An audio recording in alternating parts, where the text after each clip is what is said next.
నమస్తే, నేను మీ సతీష్. ఆంధ్రప్రదేశ్లో పోలింగ్ అయ్యాక స్ట్రాంగ్ రూమ్ల భద్రత అనేటువంటిది ప్రస్తుతం రాజకీయ పార్టీలని కలవరపాటుకు గురి చేస్తుంది. కారణం ఏమిటంటే అక్కడ జరుగుతున్నటువంటి హింస, అదే సమయంలో ఏ విధంగా స్ట్రాంగ్ రూములకు వెళ్ళేటువంటి ప్రత్యర్థి పార్టీలపైన అధికార పార్టీ నాయకులు చేస్తున్నటువంటి దాడులు. ఉదాహరణకి నిన్న చంద్రగిరిలో జరిగినటువంటి ఉదంతమే. అక్కడ తెలుగుదేశం అభ్యర్థి పులివర్తి నాని స్ట్రాంగ్ రూముల దగ్గర ఈవీఎంలను తారుమారు చేసేటువంటి కుట్రలు చేస్తున్నారు అంటూ ఆ అనుమానంతో అక్కడికి వెళ్తూ ఉంటే ఆయన పైన ఏ విధంగా వైసీపీకి చెందినటువంటి జెడ్పీటీసీ భాను ఎలాంటి దాడి చేశాడు, ఎలాంటి హత్యాయత్నానికి పాల్పడ్డాడు, ఇవన్నీ కూడా ప్రస్తుతం అసలు స్ట్రాంగ్ రూములు భద్రమేనా అనేటువంటి కలవరపాటుకు కూడా గురి చేస్తూ ఉన్నాయి. మరి నిజంగా అసలు స్ట్రాంగ్ రూముల దగ్గర పరిస్థితి ఏ విధంగా ఉంటుంది, ఇప్పుడున్నటువంటి పరిస్థితుల్లో ఎలాంటి భద్రతను ఏర్పాటు చేయాల్సినటువంటి అవసరం ఉంది అనేటువంటి అంశాలు మనతో చర్చించేందుకు సీనియర్ ఐపీఎస్ అధికారి రిటైర్డ్ షేక్ షా వలీ గారు ఉన్నారు. సార్ నమస్తే. నమస్తే సార్, ప్రధానంగా మీరు ఎన్నో ఎన్నికలు చూసుంటారు. ఈ రోజున ఏదైతే ఈ ఎన్నికలు 2024 ఎన్నికలు ఎంత హింస నడుమన జరిగినాయో మనం చూసాం. ఇలాంటి క్రమంలో ఇప్పుడు అసలు స్ట్రాంగ్ రూముల దగ్గర భద్రత అనేటువంటిది రాజకీయ పార్టీల్ని, ఆ పార్టీ అభ్యర్థుల్ని కలవరపాటుకు గురి చేస్తుంది. అసలు స్ట్రాంగ్ రూముల దగ్గర ఎలాంటి పరిస్థితి ఉంటుంది సార్? సార్, మీరు గోల్కొండ తెలుసు కదా మనకి, హైదరాబాద్లో గోల్కొండ. అక్కడ రాజధాని చేసుకున్నారు. ఎందుకు చేసుకున్నారంటే చుట్టూ సెక్యూరిటీ పెట్టారు. ఎవడన్నా వస్తే షూట్ అట్ సైట్. స్ట్రాంగ్ రూములు కూడా అలాంటి సెక్యూరిటీ వాళ్ళు.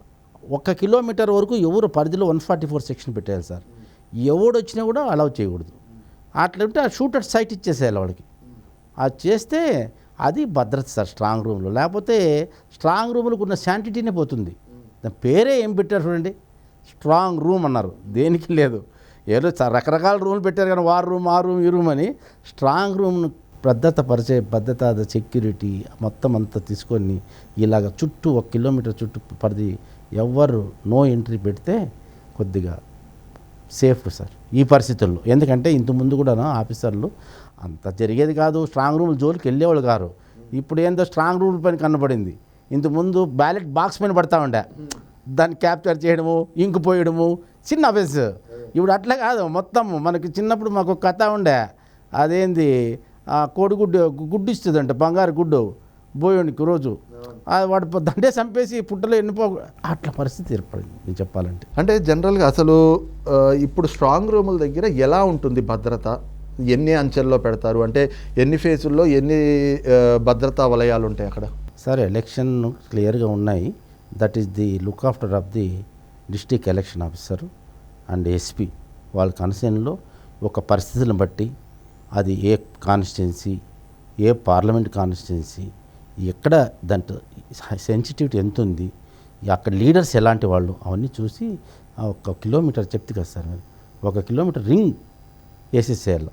ఆ రింగ్ వేస్తే ఆ రింగ్ దాటినోడు ఏదో చెప్తే కదా, బార్పం ఎలక్షన్ నెక్స్ట్ ఇయర్, బార్పం, లేకపోతే చిన్న వాళ్ళు కదా ఇంప్రిజన్మెంట్ ఇచ్చేసేయాలి. ఇస్తేనే కొంచెం సెటిల్ అవుతుంది. లేకపోతే మనము లూజ్ ఇస్తే మాత్రం ఇట్ విల్ కంటిన్యూ.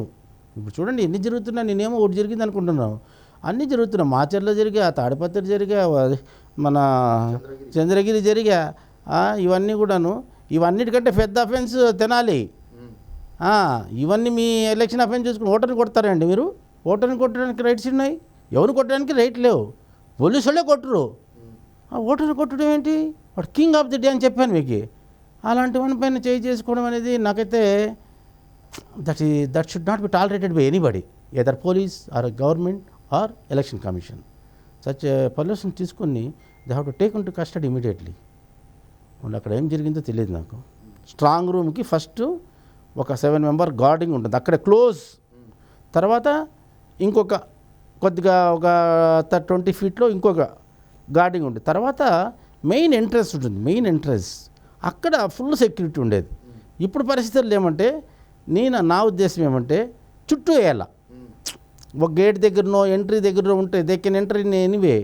కాబట్టి అలాంటి పరిస్థితులు ఏం చేయాలి, చుట్టూ సెక్యూరిటీ పెట్టేసి కదా మీకు గోల్కొండ మాదిరి చుట్టూ సెక్యూరిటీ పెట్టేస్తే అరే చూసి భయపడిపోవాలి. అందులో ఎవరు సెక్యూరిటీ అంటే లోకల్ పోలీసులు ఉండరు, జనరల్గా సిఆర్పిఎఫ్ వాళ్ళనే వేస్తారు. మన లోకల్ పోలీసు ఉనికే ఇచ్చేసుకుంటారు. కాబట్టి సిఆర్పిఎఫ్ వాళ్ళని ఒక కంపెనీలు తీయించాలి సార్. ఒక కంపెనీ ఉండాలి, 36 మెంబర్స్, 64 మెంబర్స్ లైక్ దట్. ఒక కంపెనీ ఉంటే strong room will be safe, no offenses will be not be there, and counting will also go head. అంటే మీరు చెప్పినట్లుగా ఇప్పుడు ఈ స్ట్రాంగ్ రూమ్ దగ్గర 3 అంచెల్లో భద్రత ఉంటుంది అన్నట్లు కనిపిస్తూ ఉంది. అక్కడ ఇప్పుడు ఏదైతే కనుక అధికార పార్టీ కానీ అంటే రాజకీయ పార్టీలకు సంబంధించినటువంటి ఏజెంట్లను కూడా వాళ్ళు అక్కడ పెట్టుకుంటూ ఉంటారు కదా. సో వాళ్ళకి ఎంతవరకు పరిమితి ఉంటుంది, వాళ్ళు ఎక్కడి వరకు వెళ్ళొచ్చు, వాళ్ళు దానికి అక్కడ అంటే ఎన్నికల కమిషనే ఈ రోజున వాళ్ళకి పర్మిషన్ ఇస్తుంది కాబట్టి వాళ్ళకి ఎంతవరకు అలవెన్స్ ఉంటుంది? అదే అక్కడ వాళ్ళ పరిస్థితులను బట్టి ఇస్తారు సార్. ఇంతవరకు అనేమి ఉండదు. ఎవరిని అలౌ చేయరు. ఫస్ట్ థింగ్ ఎందుకు అలౌ చేయాలా? When it is strong allow చేస్తే కూడా వాళ్ళు అక్కడ వరకు సెక్యూరిటీ ఎట్లుంది, ఎవరైనా వచ్చిపోతారా అది చూసిపోనంత, కానీ they more than that they are not allowed. ఇప్పుడు అట్ ది సేమ్ టైం అంటే ఇప్పుడు స్ట్రాంగ్ రూమ్స్ ఏవైతే ఉన్నాయో మనం ఇళ్లలో దొంగలు పడ్డం అనేటువంటిదే చూస్తూ ఉంటాము. మరి వీళ్ళు ఆఫీసర్స్ అయినా కూడా ఎవరైతే సిఆర్పిఎఫ్ వాళ్ళు కావచ్చు, వీళ్ళు సెక్యూరిటీ ఎవరైతే ఉంటారో వాళ్ళు అట్లీస్ట్ 5 to 10 minutes అయినా అక్కడి నుంచి బయటకు వెళ్ళేటువంటి పరిస్థితులు ఇలాంటివి ఉంటాయి కదా. సో అదే అదునుగా చూసుకుని అక్కడ ఉండేటువంటి రాజకీయ పార్టీలు ఆ రూమ్లోకి చొరబడేటువంటి ప్రయత్నాలు కానీ వాటికి ఎక్కడ అవకాశం ఉండదా? అట్లా ఉండదు సార్. ఇమీడియట్ షిఫ్ట్ సిస్టంలో వేస్తారు security. 6 hours, 4 hours, maximum 8 hours. ఎలా ఉంటుంది సర్వేలైన్స్, ఎలా ఉంటుంది అసలు? ఇది అటు డిపెండింగ్ పొజిషన్. ఒక్కొక్క దగ్గర 8 hours జనరల్గా ఉండేది. 8 hours 3 shifts చేస్తారు, 6 shifts కూడా చేస్తారు కాన్స్టిట్యూషన్ బట్టి. కాబట్టి ఖచ్చితంగా ఆ సెక్యూరిటీ ఉంటుంది. వాళ్ళు లే ఆఫ్స్నే ఉండదు సెక్యూరిటీ. That is sure. అంత ఆర్మ్డ్ సెక్యూరిటీ ఇస్తారు. ఊరికే సెక్యూరిటీ అంటే షోపుట్ ఆఫ్ సెక్యూరిటీ నేరు ఆర్మ్డ్ ఫుల్గా ఇది ఉంటుంది, జబర్దస్త్గా ఉంటుందా సెక్యూరిటీ. ఇప్పుడు మనం నిన్ననే చూస్తే కనుక చంద్రగిరిలో ఏ విధంగా పులివర్తి నాని గారు వెళ్తూ ఉంటే ఆయన గేట్ దాటుకుని లోపలికి వచ్చాక, మెయిన్ గేట్ ఏదైతే దాటుకుని లోపలికి వచ్చాక మరి ఆ ప్రిమిసెస్లో ఆయన పైన అంత దాడి జరిగేంతలా వెపన్స్ తీసుకుని వచ్చారు అంటే దీన్ని ఎలా అర్థం చేసుకోవచ్చు సార్? ఆ మోటివేషనే అలాగుంది సార్ వాళ్ళది. అట్లా వెపన్స్ తీసుకొని వచ్చి ఆడ అలౌ చేయడం అనేది కూడా చాలా దారుణము.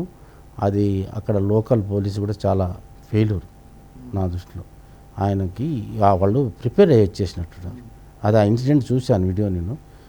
చాలా విషాదకరమైనటువంటి ఇన్సిడెంట్. అంటే జనరల్గా అసలు ఎలక్షన్ కారు పగలగొట్టడం ఏంటి అది అని ఆయన, ఎందుకంటే గాడ్ ఈజ్ గ్రేట్ ఏమో కాబట్టి ఎస్కేప్ అయినారు.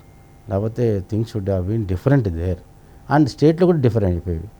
అంటే జనరల్గా పోలింగ్ అయ్యే వరకు పోలీసింగ్ అనేటువంటిది ఒకలాగా ఉంటుంది. పోలింగ్ అయిన తర్వాత ఇంకా కూడా కొంత వాళ్ళ అబ్జర్వేషన్ కీన్గా పెట్టాల్సినటువంటి పరిస్థితులు ఉంటాయి.